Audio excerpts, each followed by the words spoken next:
Hello, everyone. The topic for the day would be employment engagement. We will look into the various aspects how to engage the employees for a productive requirement of the organization.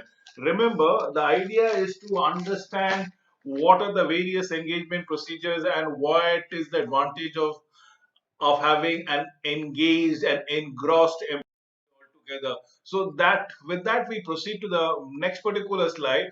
Now, why employment engagement? As I was saying, an engaged employee is aware of the business context. They know why they are working, what is their contribution towards the overall bottom line of the organization, and this will make them motivated to work with their colleagues, work with their team members, to understand what is the job performance and how it benefits in the overall delivery of the organization performances. Next would be this will infuse them, motivate them, have a sense of we feeling for the level of commitment and involvement that an employees have towards an organization. This is vital for his success and the overall success of the organization. Remember, a motivated, a engaged, a committed employee leads to a success story around the globe. Engagement is closely related to job involvement and the flow, workflow process altogether. The process flow, if there are any complaints from the customers, and the job incumbent will be the first one to address the issue, probably remove whatever the pain points of the customers are all about it. This is the reason why we should have an employee engaged, because an employee engaged is profit engaged altogether. Remember, the employee would be always be aware of the business context. The employee will be committed towards his team members. The employee will be focused towards the. Now, what kind of employees are available? Basically, as I see it, there are three kinds of employees. One is engaged, the other one is not engaged, and definitely the third variety is detrimental to the organization, who is actively disengaged. Essentially means that he or she is not contributing at all to the organization's goal. On the other hand, might be inciting people or his team member or her colleague to go in the same fashion. So, what is engaged employees? The employee has a passion in him or her for the overall excellence, for the service delivery of the job, highly motivated and ready to go extra mile. They are actually focused and keen out to take up on the challenges, definitely looking for the mileage for overall individual performance, team performance, and thereby the organization performance. They have a creative attitude towards the job. They would like to think out of the box and engage with any problems that they face in. They will have problem solving attitude. Now let us understand what is a non-engaged employee. Now they actually go through the motions of the day. They you will usually do what is expected of them, but they will not go the extra mileage as an engaged employee would be going around. They are more interested in earning their bread and butter. They are more interested in nothing but contributing to the bare minimum that is mentioned in their job description. So, with zero energy, with zero passion in the work environment, they are morely interested into earning their bread and butter. So, putting the hours instead of completing the job is a condition. They are there to go through the motions to whatever the supervisor are telling to them. They will actually execute their things without applying any iota of a brain out there. So actively undermine co-workers and sabotage project case might be. And we come to the third varieties of employees who are actively disengaged. Actively disengaged means they are detrimental to the organization. They are there to find flaws with the process, find flaws with the flow, are always complaining for every nuisance that they want to create about also. So they try to not only do a complaint but also take demoralize their colleagues altogether. They will incite atrocities or towards the organization. They lack enthusiasm, they don't have energy enough. In fact, whatever energy they have, they channelize it towards the negative output of the organization. We are talking about people who takes responsibilities as a failure, and they will not engage in any responsible behaviors. So this is what we are talking about: actively disengaged employees. We talk about the actively engaged. Now what are they? They will be known as builders. They are there to build team, they are there to build process, they are there to build flow, they are there to achieve objectives. They know what is their role, they understand what is expected of them, and strive, put in 100% effort to meet them and probably exceed them.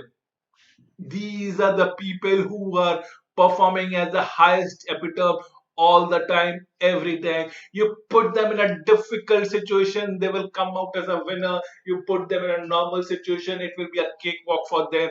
This is a passion, there is an innovation at work, are the some of the traits of such employees. So remember, we need to have engaged employee. That motive of this particular presentation, and I am walking to you, telling it to you to make your employees actively involved in the daily processes, requirements, flows of the organization activities.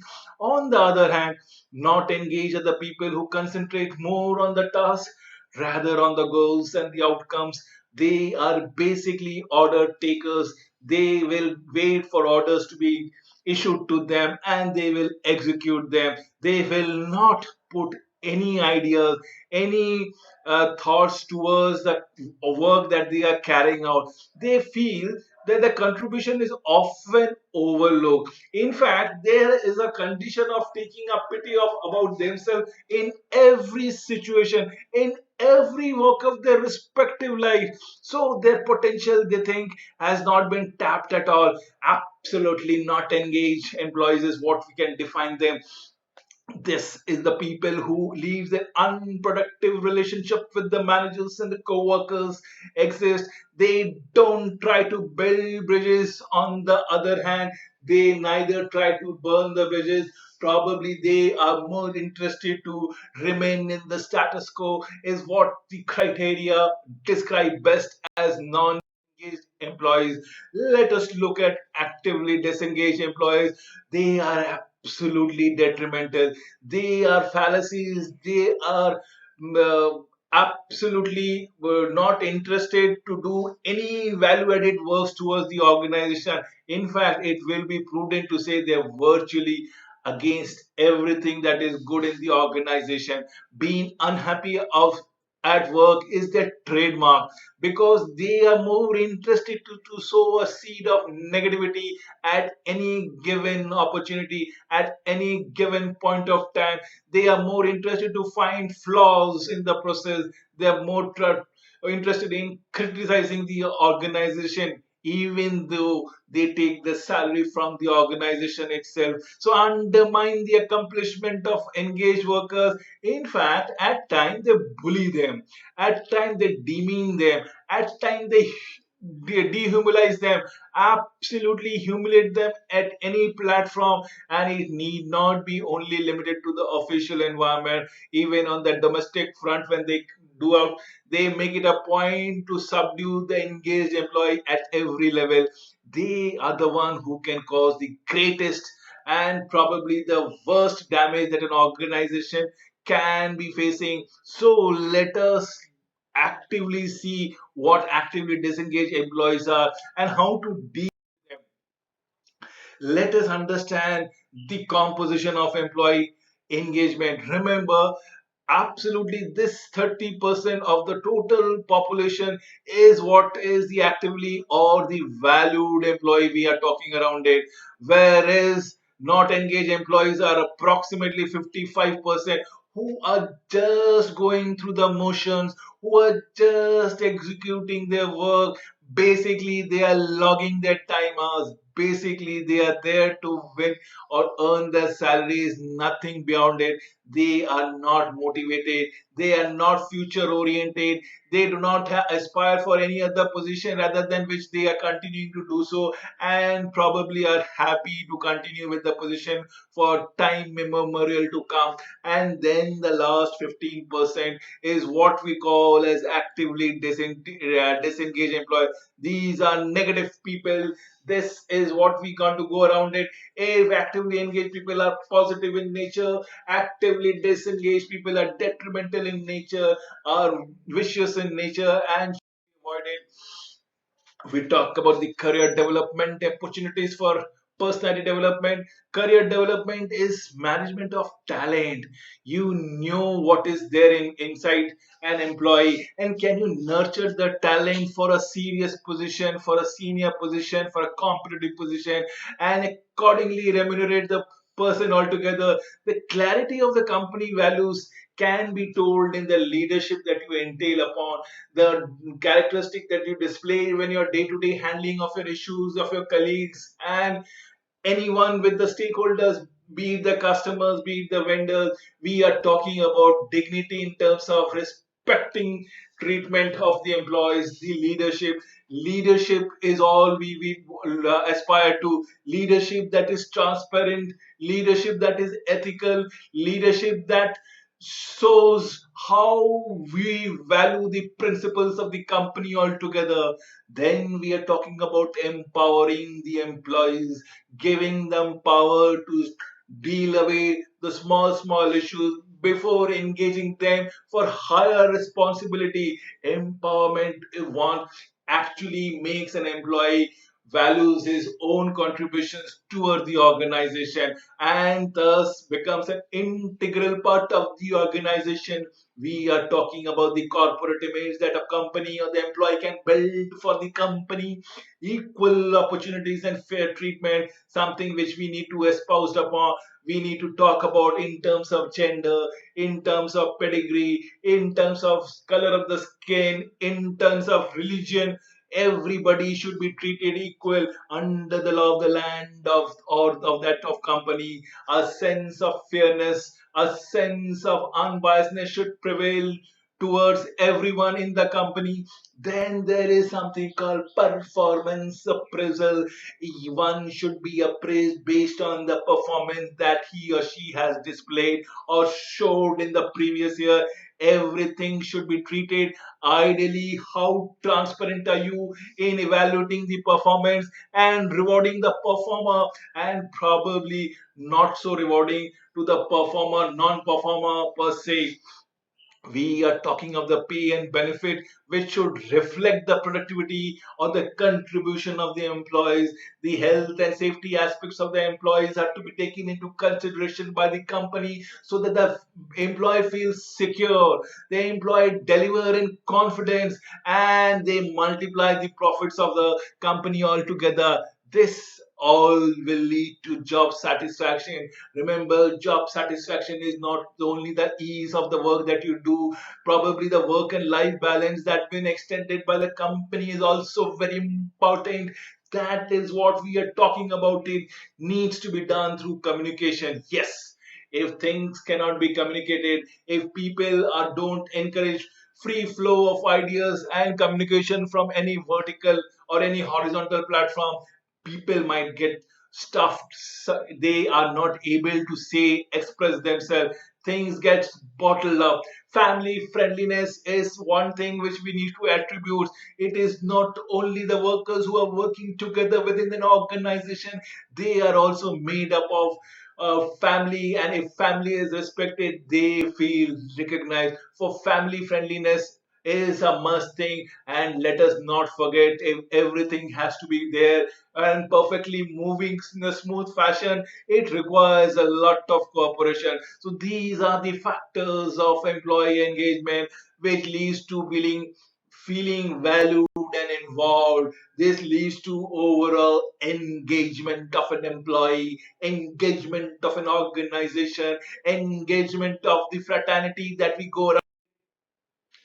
I have to tell you the importance of engagement. Look at it. It what happens regarding the attrition rate reduces. If you look into it, attrition rate for engaged employees are less than 3%, whereas a dissatisfied employee is approximately quarter of a percentage, that is approximately 25%, or should I say 24%, and satisfied employees would be leaving more or less the stone unturned at 9 to 10%. So that is what attrition rate is all about it. Remember, the number of turnover that the employee has of an organization, you are only adding up to the recruitment cost, you are only adding up to the training cost, and probably the organization gets tied up in only manning the position out there and probably could not expand their businesses. So yes, we need only engaged people,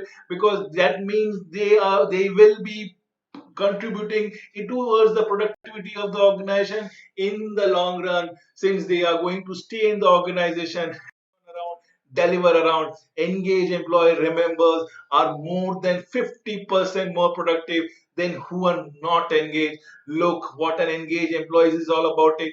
50, a whopping percentage, vis-a-vis a dissatisfied employees which are not doing anything. Let us consider this to be a stable or the normal function that we talk around it for the satisfied employees. So that is what we go around it. You see, we have the engaged employee is the happy employee, right? But what about the disengaged employees? He or she is not happy, he or she is worried, he or she is thinking about other things altogether. That is what is engaged employees is all about it. Dissatisfied employees leads to more and more absenteeism, more and more leaves, affecting the productivity of the organization on a whole. Probably that it's what leads to higher losses within the company. This graph shows altogether, engaged employees will always lower cost. See, the cost graph goes downward slope as the employee gets engaged. A disengaged employees doesn't contribute the same thing. Same thing. This needs to be understood altogether. Let us talk about innovation. Remember, traditional organization are dissatisfied is approximately 50% of the people, and only 3% are actually engaged in innovative, coming up with creative solution. I am not talking about coming up with a new product or new services. Probably certain solutions, certain out of the box thinking of a situation which an engaged employee comes around it, be it of a traditional organization or a innovative organization. See the amount of contribution that been given. Approximately quarter of a percent would be given for by the engaged employees altogether, whereas dissatisfied employees don't contribute, absolutely don't contribute at all. Here we go, why we should always engage our employees. So how do we go of measuring about the employment engagement? First and foremost, listen. I repeat, the word is listen and not hear. Think about it. Listen what people are talking. You need not listen when people talk to you. Listen what people are communicating within themselves. Think of it, listen to it. What are the pain points? What are the wow moments that an employee is facing around it? Can you do something about it? Can you recognize it? Can you eliminate the pain point? This is point number one, is what listen, and then measure the current level of employee engagement. Then see how many of your employees are satisfied with your work, how many of your employees think proactively towards an organization. Know the degree of employee engagement. This is where you need to come up with it. This is where it will tell it to you how people are reacting and coming forward. Survey analysis, let's go around it. How well can we grow? Number one question that needs to be asked: how well can we grow? And how do you go to grow? Because how do you belong out there? Now this, let us come to level number three, as do you belong there? You need to ask the question about the employees. Do they have the sense of pride in the position that they are man? Level number two, what do they contribute? What is it that they contribute? They need to differ at least five elements that they contribute. being on time itself to the manning position is effective enough altogether. So remember this thing, and in return, what do they get? So the last and the least thing is, what do you get at all? So this, if you can answer this four question one by one as to how well all of us can grow, how well do we contribute, how well do we recognize our position, how well do we get remunerated, and these survey analysis, if you can answer this minimal survey questions through various methods, be it questionnaire, be it interview, be it quiz, be it a game show or role play, you will be able to listen. So level number one is what is expected of me. That is what is very true. That is very essential of it. What is expected? I have the material and the equipment needed to work right, and this is what you will tell it to you. If it is a yes or if it is no. If this will tell how good, bad, ugly performer or engaged you are. Then comes at college level, what kind of opportunities that you get altogether. Let us speak it out. In the recent past, what kind of recognition or praise was doing around. This is number two that goes to be out to be mentioned around it. What are your seniors doing? What are someone in your organization is seeming to care about? And remember, are there people who are there to support you? Are there people who are going to encourage you? That is most important. And this pictograph shows the same recipe altogether. Again, we come to level number three. Do you belong there? Do you belong there? So, does your opinion counts? Does it matter at all? That is what you want to tell me time and again. What are your colleagues doing around? How are they committed towards their work? What kind of team spirit it has been inspired? What is your best colleague, best workmates in the office? And thereby you need to give it the answer. Last but not the least would be level 4. In the last 6 months, what has happened, how people has reacted. This is where you got to tell it out and exploit certain opportunities. Whether it is possible or not is one you need to go around. And this graph shows exactly how well we can do it. With this, we come to an end. Thank you very much for watching this video on employee engagement.